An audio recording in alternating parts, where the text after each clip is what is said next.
Hello and welcome to Real World HR, the podcast which is putting the human back into HR. I'm Louise Kennedy, HR expert, chartered CIPD professional and founder of leading HR consultancy Oculus HR. In the Real World HR podcast, we focus on people and, of course, where there's people involved, there's sometimes problems. But we don't shy away from that. We tell the stories we have learned from and explain the processes that have supported the solutions. This episode features leadership coach and menopause educator Sharon MacArthur. Sharon's own lived experiences of the menopause ultimately ended up with her suffering from symptoms that could have killed her. Even though menopause affects 100% of women, it's estimated only 3% of companies have menopause incorporated into their people plan. With her business Miss Menopause, Sharon is on a mission to educate HR professionals, managers and working women to change this. On this podcast, Sharon will be sharing what we can all do to break the taboo around menopause in the workplace, spread awareness and make menopause part of the wellbeing agenda. Are you ready to step into the real world of HR? Thanks very much, Sharon, for coming along today. So we've obviously known each other for about 8 years, I think. A while. Yes, a little while now. Mm-hmm. And I just thought you'd be great to be able to have a conversation with regard to the area of menopause, which is obviously becoming such a hot topic. I think as I start approaching that type of age, I think as you start doing it, but I think certainly from a workplace point of view, and I think it'll be really interesting to get your view of where we're at and what we're doing within the workplace and what people aren't doing and what companies could do to make situations better, especially when there's some workplaces that are so heavily dominated by women in the workplace. So do you just want to start off and tell us a little bit about yourself? Tell me your story, your journey and kind of how you've ended up as you are today as this menopause educator. Well, that's as much as a surprise to me as it probably is to everybody else. But I was an angry menopausal woman is what I was. So I set up Miss Menopause. It's coming up for 5 years now. I can hardly believe it. I can't believe it's 5 years. I can't either. I can't believe it. And at the time, where it started was I started to have some weird and wonderful things happened to me. So I was 47, nearly 48, and I was getting really tired. I was having things, a lot of classes, night terrors. I was just having this raft of weird and wonderful stuff. And I think that one of the things that people don't understand or appreciate about menopause is many, many women will begin to have symptoms of menopause long before they notice a change in their periods, often months and often sometimes years before. Mm-hmm. So I only know this like looking in the rear view mirror that it was menopause related. So at one point I thought I was going to have to stop my original coaching business because I just couldn't stay awake, to be honest. I was so tired. I couldn't sleep at all. So I was having secret nana naps in the afternoon. And so somebody dared to say to me at one point, Sharon, do you not think you're menopausal? And honestly, Louise, I was outraged. I was like, how dare you think I'm a menopausal woman? Because in my mind's eye, a menopausal woman was somebody probably in their 70s plus. Yeah. Nobody like me. And at the time, let's be honest, I was a I was a middle-aged woman, wasn't I? But, I thought I was young, I was vibrant, I was cool, that was, whatever that menopause thing wasn't going to happen to me. So I went kind of out on a quest to try and understand, was it menopause? Was it not? What on earth was it? And there was a couple of catalysts that led me to set off down this route. One was I did some mental health first aid training and menopause wasn't part of it at all. And it still continues not to be part of it. I was going to say, I don't think it is part of it at all now, is it? And this is nearly 6 years, because 5 years going and 6 years since I was starting to do this stuff. And I spent the day with 60 GPs and I was quite astonished at how GPs operate, what they didn't know and how they behaved with me. And so after those two major things in that previous year, I decided that enough was enough and Miss Menopause was born. Now, I think some people think I'm a middle-aged Mr. Man character, but I'm not. It's because the menopause is being missed. See what I did there? No, definitely. See what I did? So when you said that you spent the day with 60 different GPs, was that an intentional thing because you were finding out more? Was it part of a session or something that had been set up and you ended up being part of it? What was that? It was something called the British Menopause Society, of which I'm not medically trained. I don't pretend or profess to be, but I asked if I could. This is like, they were coming to deepest, darkest Newcastle, which never usually happens. And I spotted that was the case. So I got in touch and asked if I could join. So because I'm non-medical, I was able to join as what they'd class as a lay person for that day, and spend the whole day with these 60 GPs learning about a lot of medical stuff. A certain amount which went way over my head, but a large amount was really, really interesting. And up until this point, I had begun to speak to lots of, friends and families and peer groups to say, what do you know about the menopause? Because previously to this, I had been a senior leader in a FTSE 100 company, and I really, truly thought I was really smart. I thought I was smart, I thought I was streetwise, and I thought I knew a lot of things about a lot of things. So when somebody said about menopause, I didn't know a thing. I didn't have a clue about about it. I'm just jumping back to the GP things, you know, about that doctors that are there. Obviously, we do quite a lot of work from a HR point of view with GP surgeries. And one of the big things that astounds me all the time is that they don't have, or they have very limited occupational awareness. So when you're talking about kind of the menopause in general, that actually, them putting that in context in the workplace, that would have been kind of probably pretty unspoke about in that meeting, was it? Well, doctors only learn electively on subjects that they're interested in once they've qualified. Okay. So if you have no interest in a particular subject, you don't have to do any more. Again, it's like a postcode lottery for doctors, depending on where they do their training, where they do their learning and their teaching is taught. Where I've been told that it could be anywhere between 0 to 3 hours maximum. It's been in recent years what individuals may get to learn about menopause. Right, so a doctor goes along, I'm interested in that particular area, and that could be their whole education point on it is like 0 to 3 hours. Yes. Okay. Yes. So you've got 100% of the women in the UK going through it, and that's what they're getting. Okay. Yes. So you can understand why that ricochet effects there, isn't it, into people, into situations and how people live their lives, isn't it? Because it's probably not being really recognised, really, isn't it? Well, it's like a perfect storm because because of changes to things like pensionable age now, you've got women having to work longer in history than ever before. So I'm 54, I can hardly believe it. I thought I'd be dead by now. And that's only because as a teenager I thought anyone who was over 50 was very old. So I'm in very fine health. You're in good health. Don't worry about this. Don't worry about this. But yeah, so my pensionable age until fairly recently, I was led to believe I would get it when I was age 60, which is scary, only 6 years away.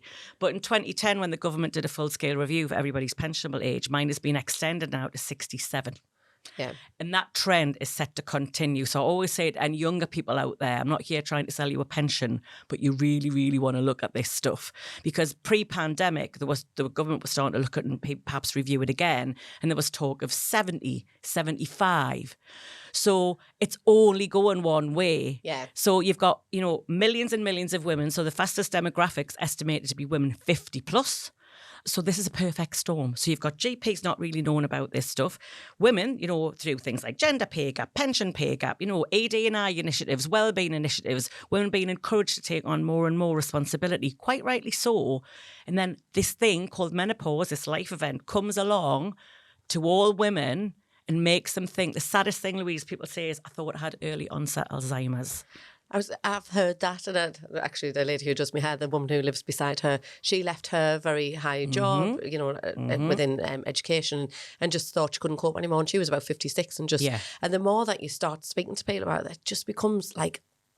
It's an unbelievable, I think my awareness is just becoming because of the age that I am, 45. So I think that awareness is just starting to happen more for me, and you start having more conversations, and the more and more people. I mean, I had a girl in one of the businesses the other day. She must have been about 31, 32, and I was doing some leadership training, and that was one of her questions. What are the company doing about the menopause? And I was a little bit, well, I don't know. I don't really know the company particularly. We're just doing this one piece of training, and she was really concerned because her mum had been high up in government, kind of HMRC. And had to really take this massive drop down because just couldn't cope, couldn't function, couldn't deal with people. It's a business issue. It's a business issue. Completely fall down, really, isn't it? Yeah. So what surely all businesses want is to retain their talent. And if we believe what the government's telling us practically daily now, where there are apparently more vacancies in the UK than there are humans to fill them. So who wants to lose a talented individual for any particular reason? And I say all the time, ignorance can no longer be an excuse. And the reason that I say that is nobody's told us. Nobody's told working women about this life event called menopause. So again, I go up and down the country working with, huge organisations, smaller companies. And the question I ask is has anybody had what I describe as the girl chat at school? Now, some will have had it, some won't. It's a postcode lottery. But the point being is at least somebody had taken the time and the trouble at about age 10 and 11 for me and many other women up and down the country to tell us about the changes to our young female bodies. That periods would begin, what would happen during puberty. And the biggest stressor I had at the time was what was I going to wear at the school disco, and was I going to get my French homework done on time? That was about it.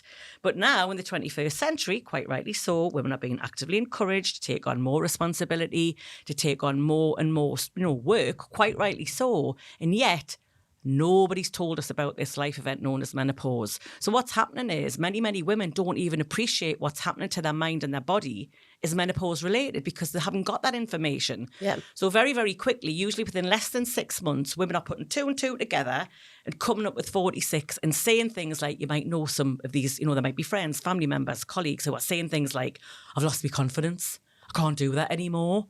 And usually that's the power of those shifting and declining hormones. So usually within less than 6 months, the women that I meet have decided they can't do the job anymore. They're no longer capable and they've left.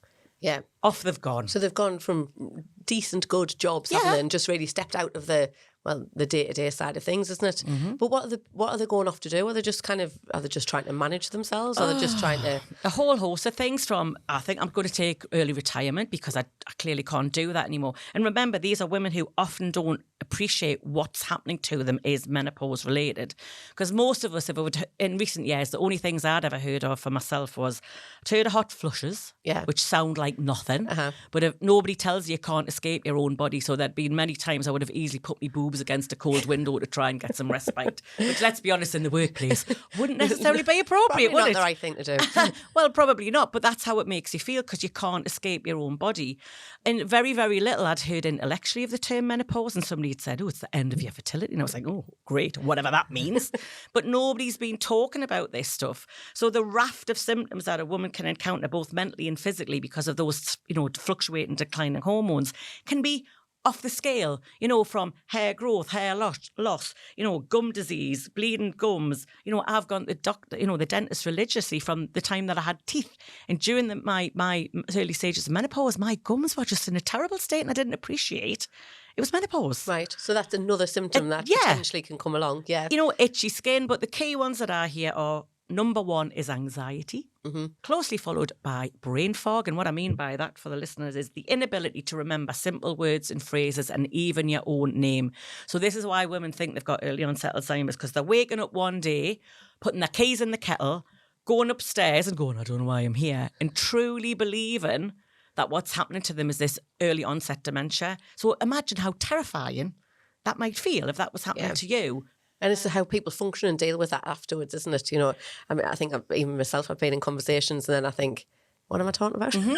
Or what was the beginning of the conversation? Or a friend of mine who lives in Manchester, she's made reference to, she's a HR director and she's having this meeting about different people and she says, I'm looking thinking, I can't even remember your name. Yeah. And she's sitting around the table and obviously you've got this high position and kind of you're trying to do as much, she's aware it's the menopause, but she's trying to do as much as she can to do the right thing, to keep her functioning. Yeah. But actually she knows that it's impacting every part of her life. It's impacting her marriage, it's impacting her being a mum, it's impacting her at work, everything, it's function, all of our function is making a difference, isn't it? And it's interesting, at the start of the introduction, and I think you talked about women. My mission these days is to educate everybody. Yeah. And some of the most profound feedback I've had over the years has been from men. Right. Who often unwillingly are coming along to the work that I do and kind of going, I'm not really sure about this.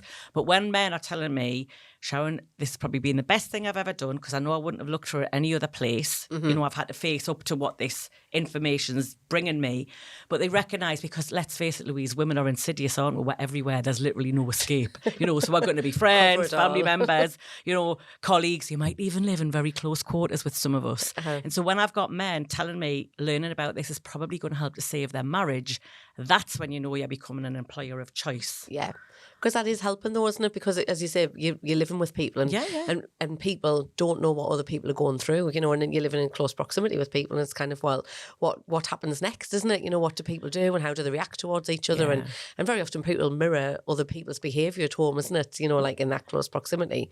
So you've got, the things like, not being unable to sleep is another one of the key symptoms of menopause that is reported to me. And that was ultimately one of my worst untenable symptoms. I could get to sleep, but I couldn't remain asleep until the point where, you said in the introduction, menopause nearly killed me. I fell asleep at the wheel of my car when I was driving at speed because I literally was so exhausted. Yeah. So imagine, I'm doing a lot of work with manufacturing organisations up and down the country right now, and nothing delights me more than having audiences of men. I really love talking to men about the menopause. I can just imagine. Yeah.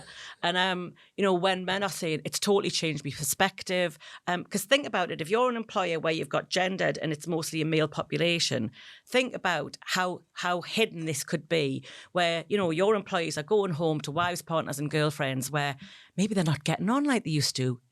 Brain fog, mood swings, these are all part of powerful hormone shifts.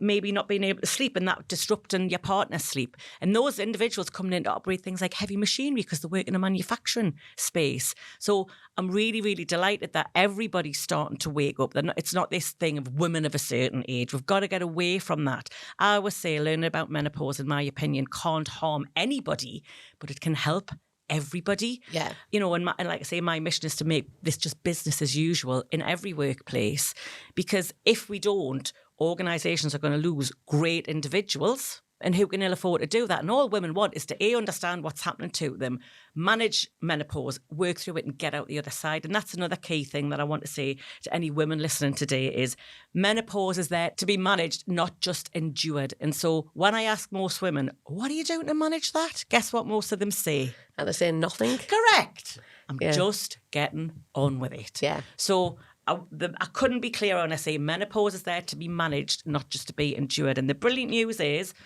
whilst it's not going to be easy for lots of women out there, and the difficulty with menopause is every single person's going to have a menopause like themselves. It's going to be unique to them. So what might work for me, amazingly, might never work for you and vice versa. And that's what makes it really difficult. So menopausal women, in my opinion, are like live living experiments. Yeah. And you've just got to kind of realise that. So it's kind of what we're doing is we're trading secrets all of the time. And people are continuously talking about it and opening. Yeah. I remember you saying to me a few years ago when you were going through that, where you'd pretty much took to your bed, hadn't you? You know what I mean? From when we first met, you are as you are now, kind of, like enjoy life and you're loud and you take everything in and you enjoy it all. And then you really kind of shut off for about 9 months, didn't you? Horrendous. And I remember you saying, I just couldn't get out of bed, I just couldn't function. But then I think you took the proactive route on it, but you also went to the GP, didn't you, and said, this is what I want, this is what it was. And you took responsibility for yourself after loads of research that you did, but you took responsibility for yourself to kind of say, right, this is what I want, this is how it's going to impact upon me, I want to try this. And it's a great point that you raise, and again, that's the key message that I'm giving to employers. So when I'm working with you and your people, what I'm going to say is, in my opinion, line managers aren't paid to have all the answers, in my opinion. But what I do believe line managers and leaders are paid to do in their business is to listen. So let's just imagine I was to come to you were my line manager, and I was going to disclose my menopause to you. Now, it could happen in a one-to-one, a wellbeing meeting, so even over an informal coffee. And what I say is, remember, everyone will have a unique story. So it's really important that we have this open, honest, adult conversation where you as my line manager hear my story. And what I hope that we're going to do is we're going to decide that there might be some small, no-cost, reasonable solutions that you might find between us. And those small reasonable adjustments are things like about. So let's just use the example of pregnancy. So I know every organisation you'll deal with will just about, if they haven't already, they'll be working on things like a disclosure of pregnancy policy. So say I'm working on site, I'll get a car parking space near the office. Maybe I'll get a desk fan. Maybe I'll get time off for appointments. So what I'm saying to line managers is, we shouldn't say what I'm calling a leadership eye roll, where line managers are going, another thing you want us to think about now. So what I'm saying is, no, we're not starting from scratch here. All of these things that you know about through maybe wellbeing conversations, or one-to-ones or disclosure of pregnancy, you know about this stuff. So we're not starting from scratch. But what I'm going to say to any of your non-managers is this: expect during the course of a conversation like that you would be asked this question. And the question you would ask me, Louise, would be, hey, Sharon, what do you intend to do about that? Because absolutely, employers and your line manager has a duty of care. And so does the organisation to a certain extent. But my belief is surely the biggest duty of care should sit with me, the individual. Because let me tell you that menopause is the gift that keeps on giving. So even if you're offering me the most amazing reasonable adjustments in the workplace, I'm going to be off, aren't I? I'm going to be away from the business. I'm going to be on holiday. I'm going to take time off. And menopause is going to be with me all of those times. So unless it becomes this, what I call an equal active partnership, it's never really going to work. Yeah. So that is my message. Accountability on both sides equally is going to make this business as usual. So, as you mentioned there about pregnancy, obviously when we're dealing with businesses, we'll always make sure that a risk assessment's done, someone coming in and kind of a review taking place over, I don't know, every 6-8 weeks or something, depending upon kind of the business and what it is that the role is doing. So really, would you say something, obviously, and as you say, you've got policy in place for maternity that covers kind of what needs to happen, when and how, and the reason adjustments are put in place.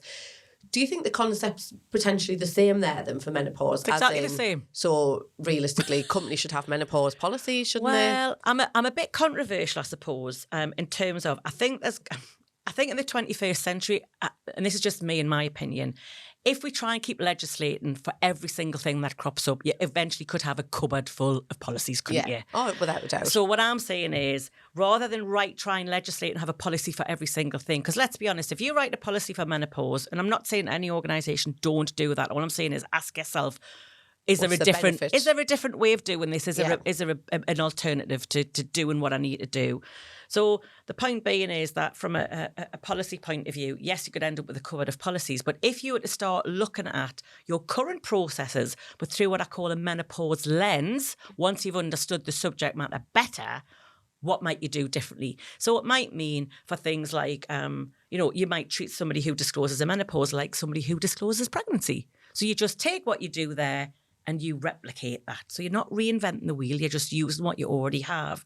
You might use something, because menopause currently doesn't have its own what we call protected characteristics, but under the characteristics of age, sex and disability, menopause can sit under those umbrella headings. And that has just recently come up, hasn't it? It was probably about 2 or 3 years ago, wasn't it? There was a first case law. About 4 years, I think. Was it about 4 years, was it? Yeah. There was a piece of case law around it, isn't there? So as you say, menopause itself isn't discrimination. However, it can fall under, because of the symptoms of the menopause, it can fall under disability, which is discrimination, isn't it? Absolutely. Yeah. So I think, and there's a couple of different scenarios of other things, like that fall into that category. But I know menopause itself isn't, but the symptoms that potentially give you are. Yes, absolutely. So, and that's where companies need to be very careful about whether it's around wellbeing, what it is that they're doing around the wellbeing, or around kind of, actually about the menopause, what it is that they put in. And I think that's where I was probably coming from with a policy element of it, because they kind of think, right, okay, what they need to be fully aware of what they do. And I think I'm taking it from a very point of view of a lot of my businesses I deal with are smaller businesses, so kind of up to maybe 250 employees. And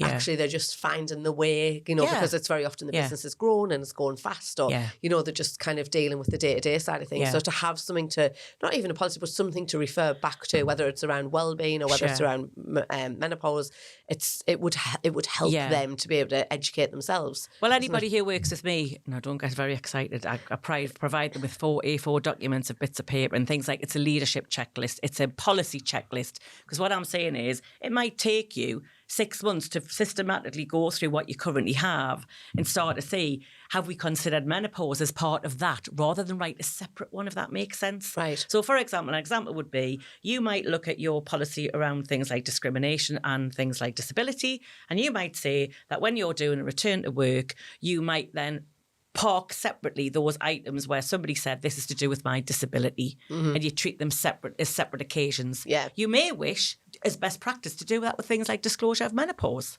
because it could sit under that disability heading. So it's I can't stress enough, it's really, really all about simplicity. And I'm getting a bit, I suppose, grumpy, because I feel like there's a lot of people out there kind of rattling cages and making out this is a really complicated thing. You've got to spend lots of money doing all of this stuff. And when I say to companies, and they go, Sharon, but how is it so simple? It's because it just is. Yeah. It just is. And you don't need to overthink it, isn't it? It's kind of, as you say, opening those conversations up with your employees to start with, isn't it? To be able to say, what is it that you need? How is it that you want to be able to help us to help you as the employer to the employee, isn't it? And I think without asking those questions to the employee, they still just flounder around, don't they?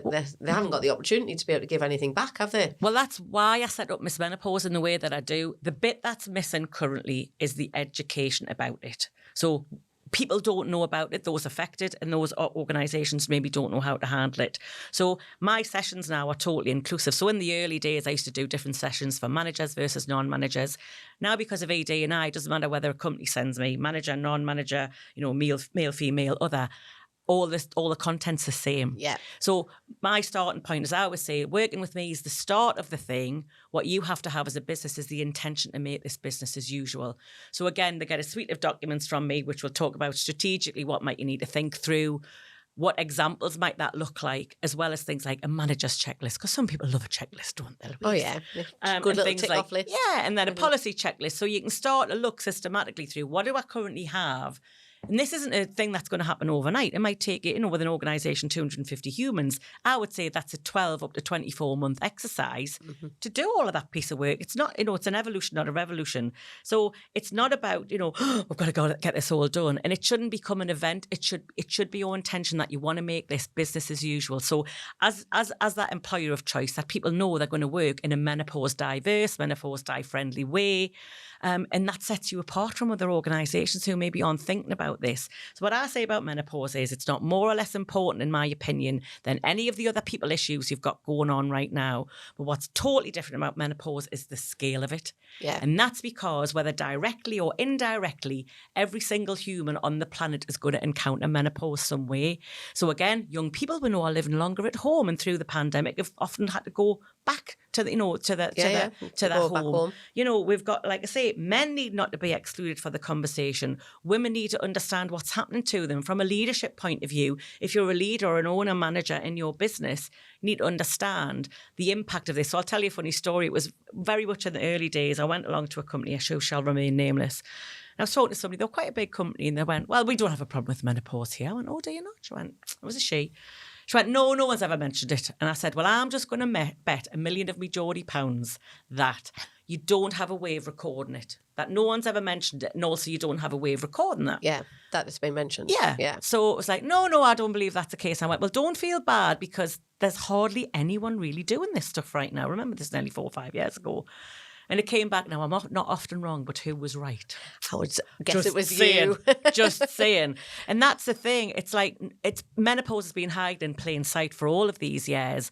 And I even wrote an article about 4 years ago why I believe we see less women in C-suite positions. It's because of stuff like this. Yeah. So if I was to go back to my grandma, who, God rest her soul, is no longer with us, if I look at my grandma's generation, I would have heard her talking, whispering that everyone was going through this thing called the change, and that she was on Valium, and a lot of my friends were on Valium because they were all bad with their nerves, weren't they? Yeah. Now, that to me was codename menopause. Now I reflect back on probably what that was. Yeah. And so really, until very recently, we hadn't really moved on at all, because no one's been talking about this stuff. I think it is still very much under the radar. Like a lot of the businesses that I deal with, I think it doesn't come on their radar particularly. And I think I think they need to educate a little, more, and kind of build that awareness element of it. And especially, I was talking to someone the other day, and they had 75% of their workforce all very kind of professional roles, 75% were all women. So, and they said, oh yeah, well, we've done a policy. And I was thinking, well, so what else are you doing? Yeah, because, but they're probably they're doing that bit more than what a lot of other companies are doing at the moment. There's still that massive gap. And I think it is whispered about and, kind of talked about kind of behind the hand, isn't it? And, people's attitude towards it isn't quite there yet. Well, my philosophy is we should be able to say, shockingly, hand, foot, vagina, penis in a sentence without going, and having an attack of the vapours, right? Yeah. We've all got bodies, we've all got body parts. And I'll tell you another story. So it was a company who was maybe similar size to some of the companies you work with, Louise, and about 30, 40 people. And I was talking to the guy who ran it, and he was, I looked up to him quite a bit at the time, and he was like, well, it wouldn't really apply to us, this menopause thing, because we only got 30, 40 people in there, all lads. And I went, all right, okay. He says, oh, wait for this. He said, we've only got 2 women. I said, only 2 whole real-life females in your business? He went, yeah. Well, let's just play this scenario out. I said, let's just imagine, we'll call them Louise and Sharon. Let's call them Louise and Sharon. I said, I imagine that in business, it was very, heavy industry. Let's just imagine they're administrators in your business. He went, oh, yeah, that's what they do. I said, I imagine they've probably been there for some time. Oh, yeah, 10 years each. Couldn't be without them. I said, I bet they're so good at their job, you don't even notice what they do, because it just happens as if by magic. I said, let's just imagine Sharon wakes up one day thinking that she's got early onset Alzheimer's, that she stops being able to remember things. Maybe she does your payroll. She starts to make mistakes. She's not sleeping very well. She's starting to feel anxious. And within less than 6 months, she decides she can't do this job anymore, and she leaves. what would you do then? He was like, oh my goodness, don't say that. I couldn't cope. I said, well, don't you think you owe it, A, to Sharon and Louise to educate them, and B, to educate at least their line manager and probably the rest of their colleagues what menopause is all about and the impact it can have. So the two of them can manage it themselves and get out the other side, and you as an organisation can help support those individuals going through it. And only at that point did the penny drop that perhaps it was an idea to really think more deeply about this subject matter. Yeah. But the fact that you've had to point that out on that type of scale, isn't it? That only two women. Two real women. I was like, you are having me on, aren't you? I know, but that's that mindset, isn't it? That people just think it's not relevant to all the businesses that they're dealing with, or the size of their particular business, isn't it, that they're dealing with. Everyone. Makes a big difference all the way across, doesn't it? What would be one of your kind of most humorous, obviously you've done lots of training there now, what's one of your humorous stories of kind of what people have thought? Well, I was doing a session, this is pre-pandemic, I was on site, so all my work was on site pre-pandemic. Now it's probably 70-30 online versus on site, so I'm going back to on site, which delights me a lot. And I was actually, I always say there's no such thing as a daft question, and I was talking about this situation where a woman had an episode of flooding. Now, I hadn't really checked my language because I exactly knew what that meant. And there was a group of guys, and one, he put his hand, he went, Sharon, can I stop you there? And I went, yeah, of course. He went, you keep talking about flooding. He went, and I can't honestly understand what it is you're trying to tell me. And I said, right, I'm just going to say it how it is. It's when your period could be so heavy, it could be running down your legs. And he's looking at me, he's looking at his colleagues, his mates, and he's like, he went, you're joking. And I went, I'm not joking. I said, and what you need to understand is that most women are told about the age of 10 they're going to bleed every month for 40 plus years. I said, so we don't want to need a pity party, but what we need is for men to understand what may happen. And during menopause, this is a time in a woman's life when she won't know, not necessarily from month to month, but sometimes week to week, hour by hour or minute by minute, what our mind and our body might do next. So at the end, it was really cute because he came up to us, he went, can I shake your hand? Remember pre-pandemic? I went, yeah, of course. He went, I am going home to buy my wife the biggest bunch of flowers. He went, because some of the things you have told me here, he says, I can hardly believe it. He says, you women have lots to contend with. I said, well, like I said earlier, we don't want to need a pity party because this is just part of what happens. Yeah. But what we really want is for you to understand it, to tell your mates and to tell your colleagues about this life event, so all women can just be more supported and understood. And I think that's part of one of the things is I'm just thinking of, kind of at home, you're just expected to kind of get on with it, aren't you? You kind of, there's so many other things that go on and you just kind of, it's just another thing, isn't it? And actually you're struggling with it and you're struggling with your day-to-day aspects of it and knowing how that you're functioning and what it is that you're doing. And then there's obviously millions of women in that same situation, isn't it? They've just got to crack on with it, haven't they? I think that's the perception of what needs to happen, isn't it? And I think, and that's the bit where people struggle because actually they've been used to doing all of the family, the home, the kids, the business, the work, looking after parents and dependents, and you're just used to doing it, and all of a sudden you just feel like you can't. You just want to drop out a little bit, but actually you balance that many balls. You're juggling that many balls, so to speak. You can't just drop out, can you? So what I'm saying is, remember, menopause is to be managed, not to be endured. So if you start to notice a change mentally and physically, that's something that's not right for you, then do something about it. Yeah. Because, as the advert often says, did you know it's because you're worth it? That's exactly it. Well, do you know what I mean? Because you're worth it. And there's no right or wrong how an individual can manage their menopause. There's absolutely no right or wrong. I say this all the time. There's only what's right for you. So I even say, if you wanted to dangle crystals from your nipples and it works for you, who cares? Because, it's your body, your choice, isn't it? And there's no right. This is me point. I know I'm making a ridiculous one. No, you're not. And the reason I'm laughing is... You haven't done that, have you, recently? Not recently.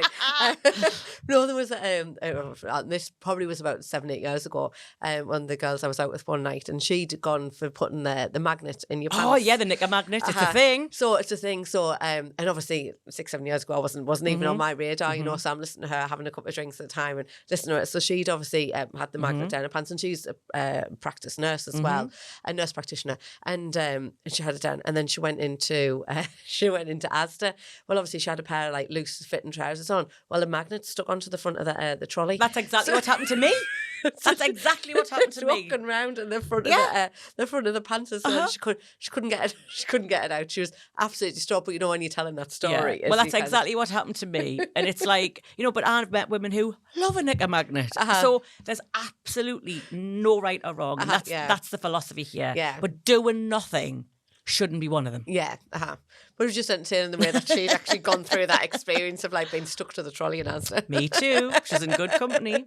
But that must have happened to so many people, though, wasn't it? It must have happened across the board so many times to people. Because people are all trying different things, aren't they? Yeah. And as I say, she's a nurse practitioner, so she was just trying different alternatives to what would work and what wouldn't work as well. That's what I did. I tried this, that and the other. And because I wasn't sleeping, I thought I'd encountered a wonder drug called magnesium, because you can eat it, you can wear it, and you can bath in this stuff. And I was doing all three, let me tell you. And did it make any difference? No, not really. I mean, it did a little bit initially, and then it just didn't. It just didn't at all. So, you know, and it is complete trial and error. And I say on average, I would say most women that I've met, it's going to take them at least 3 attempts or 3 iterations of a thing or a combination of things that's going to work for them.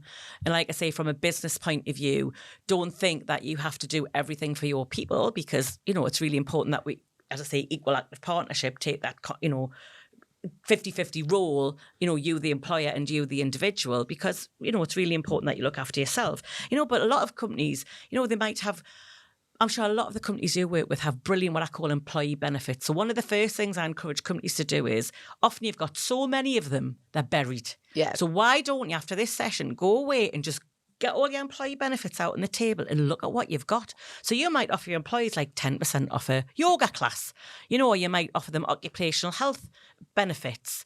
You know, you might get them, you know, they might be able to do weight training classes. They might be able to get their eyes tested. There's a whole host of things that going through menopause, you've probably got a lot of stuff already. Yeah, that you could offer, the employer could already offer them. That they've already got. In and you place. just say, let me tell you that all of these things you can tap into. Yeah. But often you've got so many of them, you just, you know, and they're brilliant. I remember working at my last organisation. There was absolutely pages of this stuff. I didn't have time to look at them all. Yeah. So again, that's a real simple thing that you could do once you've understood the subject matter better. So like I say, where Miss Menopause comes in, it's all about educate. And now you've understood that, what do you need to do next? Yeah. And it's that educational piece of what they do next, isn't it? Well, kind of you can educate to a certain point, but actually as a business, I'm just thinking probably quite a few of our smaller businesses don't necessarily have many benefits, you know, so actually it's thinking about, well, what would benefit people? Because I think people are prepared to make investments in people, you know, we were talking about on our other podcast there was just the people who need help with regard to things like mental health and the support and kind of providing that occupational health element of it, or whether it's counselling services you know, these aren't particularly expensive benefits to a company, you know, you know, sometimes it might be a couple of £100 or something, but actually that couple of £100 might make a massive difference to somebody, you know, who can't afford to it, or they're kind of living on the breadline, or they just haven't got any time for themselves to be able to think about spending that money. So actually it's weighing up, you know, the value to you to keep somebody employed who's great. And Sharon and Louise, the administrators who are doing a great job, you know, sometimes it's worth that investment, you know, at that level to be able to ensure that they're able to be at work, isn't it, and kind of can function and manage themselves. But I can't stress enough how just letting your people know that they work in a place where it's okay to talk openly about menopause and not be judged or think that they're going to lose their job because of it is so important. Because remember, it's back to that. And I've called, I say women are in the least exclusive club on the planet. I've called it the 100% club. And the other really heartbreaking thing that, you know, people who might be listening to this, certainly from an employer's point of view, is women telling me not only to think they've got early onset Alzheimer's, they feel or they felt so alone. Yeah. And I'm like, oh my goodness, did you not know you're in the least exclusive club on the planet? And a lot of women genuinely haven't thought about it in that way. All they do is they think, I'm the only one this is happening to. I feel terrible. I feel silly because I can't do what I've always done. I'm doubting myself. And now I've told myself I need to leave because I'm no longer capable. And again, I'll tell you another sad story. It was somebody who I met who was an HR professional, and she'd worked in HR for over 20 years, and had a master's in HR. She was really, really accomplished, and she was in a senior position in this particular organisation. Now, she actually did start to realise she was going through the early stages of menopause, but because she was, you know, at this high-paced organisation, sitting around the table really with what her description was white middle-aged men. She was the only female in that senior leadership team. Her cognitions were so bad, she couldn't faces, names, information. She couldn't remember it.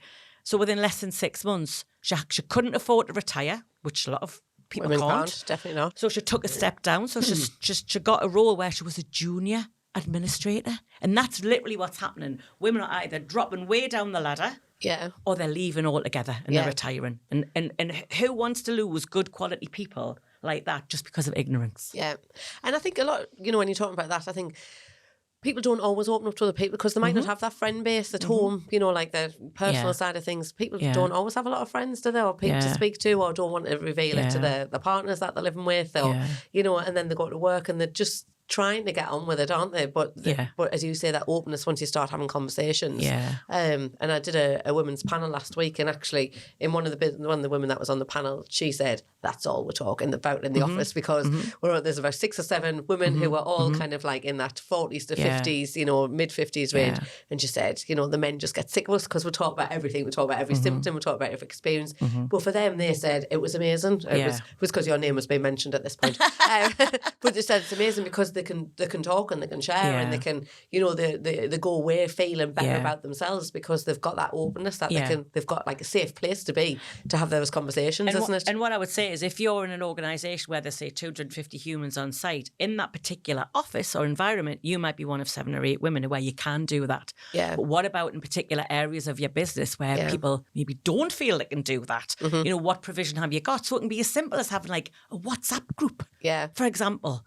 When I set up Miss Menopause, my group's now grown organically over the last 4 or 5 years, and there's just about 8,000 women in that group. That's your Facebook group, isn't it? And that's another, it's a resource that, organisations can say, well, we can send people to that group if you don't want to set one up. But like I say, it's as simple as having a WhatsApp group. If you haven't got anything where women can have this ongoing chat and share that information with each other so they know that they're not the only ones. Because like I say, I get concerned sometimes when individuals go, oh, we've got a great thing going on in our office. And I always say, but how do you know that's the same in every other part of your business? Especially if you're a bit bigger. So it's just about thinking more bigger picture sometimes as to what works really well here is this. How can we replicate this elsewhere? And you talk about your Facebook group. Obviously, that just kind of goes from strength to strength, doesn't it? And you do get an awful lot of interaction on there as well, don't you? Some people. And do you generally kind of put something out to start with and then people interact with it? Or people put their own stuff in there as well, don't they? Yeah, I mean, normally every morning I'll put a little thing up. So I would say, if you don't mind a bit of swearing and a bit of like humour, then maybe my group's not for you if that bothers you. But if not, and that's kind of the tribe, I guess, I've built, where people know they can be open and honest and they can say what's on their mind. And the thing is now, again, with organisations, I've had a couple of organisations say, well, people can't post anonymously on things like WhatsApp groups.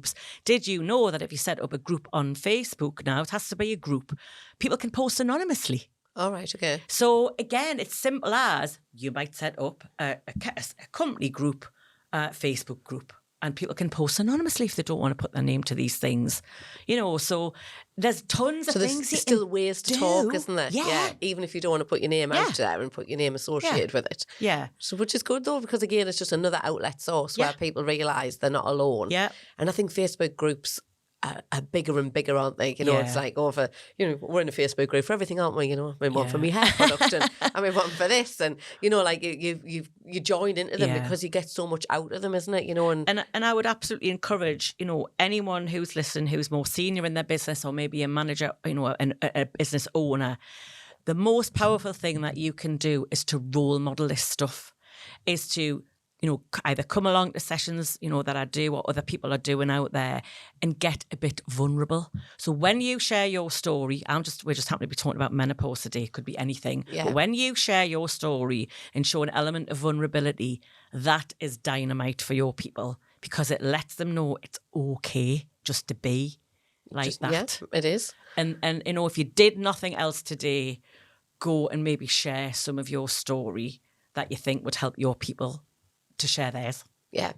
And it just helps other people. As you say, it helps other people. It helps the business. It helps the people within the business, doesn't it? And it Totally. which inevitably, makes you that employer of choice that you're talking about, doesn't it? That really helps from there. Just as we're kind of coming towards the end of it, Sharon, what would you say is your biggest piece of advice for a business owner or managers that they could realistically implement to improve menopause education and support within a business? You really need to get familiar with why this is important to you and your business. Yeah. Because you might be sitting here today going, well, that's got nothing to do with me.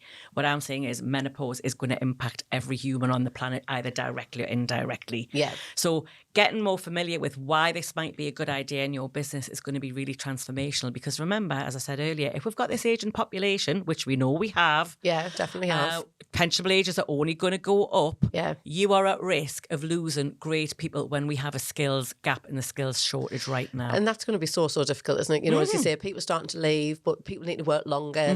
Then what do they do? We haven't got the skills, we haven't got the people to be able to do the jobs, and then they become lower paid jobs that they go into when actually we need people at that high level, isn't it? So at every level, a fundamental problem, isn't it? And that's the thing, whether I'm working, on the checkouts, whether I'm working in the warehouse, whether I'm working wherever I'm working, menopause doesn't discern.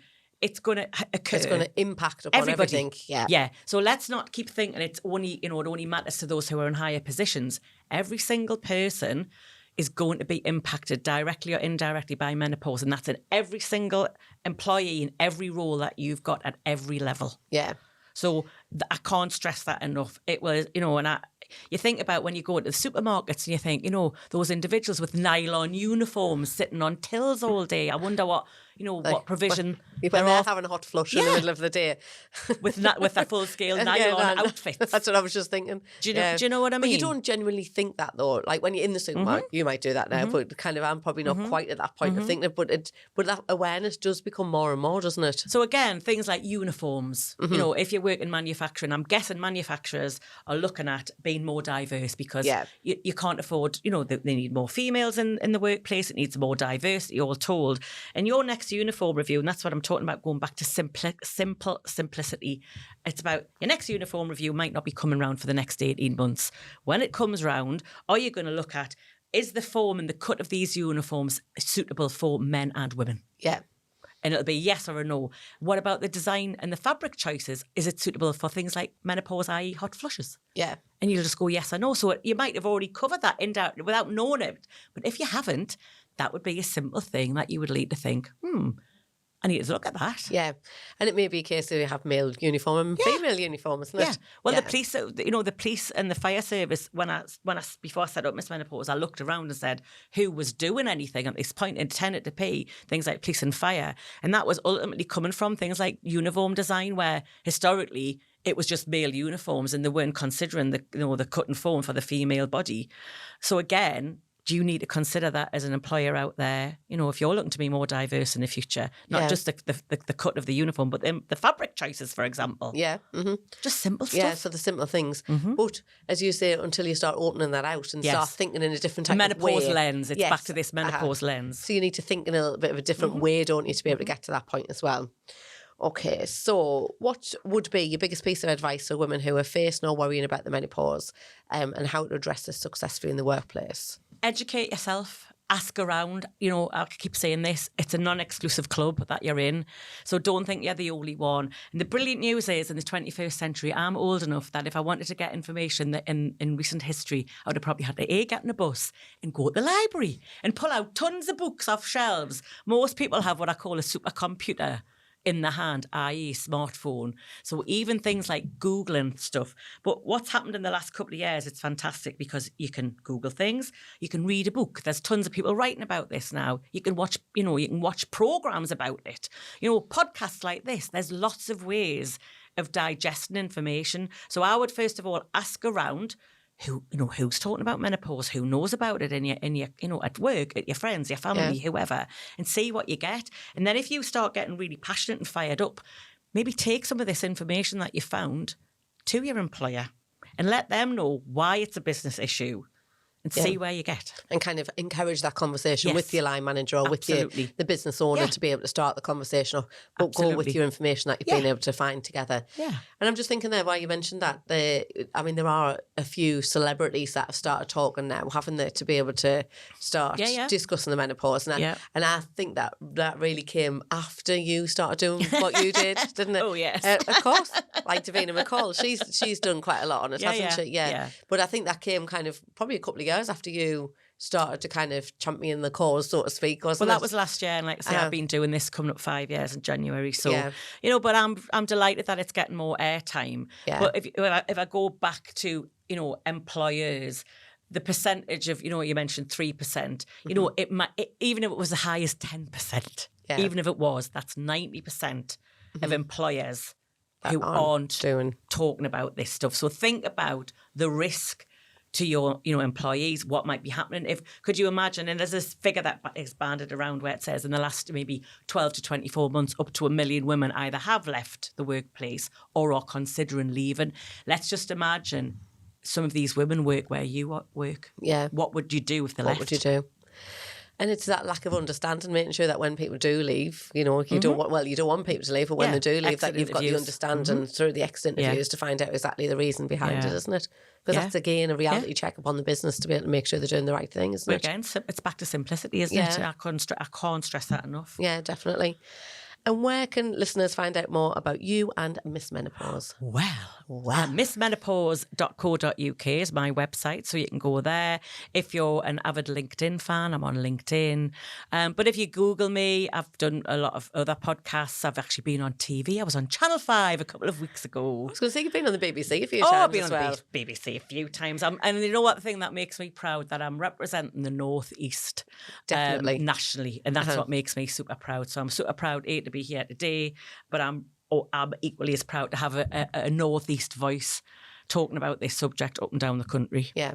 And it's great that you've been recognised, the fact that it's been picked up and it's been recognised, and that you are doing national TV, you know, to be able to kind of put your voice out there, to be able to talk about the importance of what the menopause is with it as well, isn't it? Okay, so thank you very much for listening to the Real World HR podcast, and thank you so much to Sharon for coming along and joining us today. You can find more information about the things that we've discussed on this episode in the show notes, and make sure that you subscribe to the podcast so you don't miss out on any future episodes as well. Real World HR, putting the human back into HR.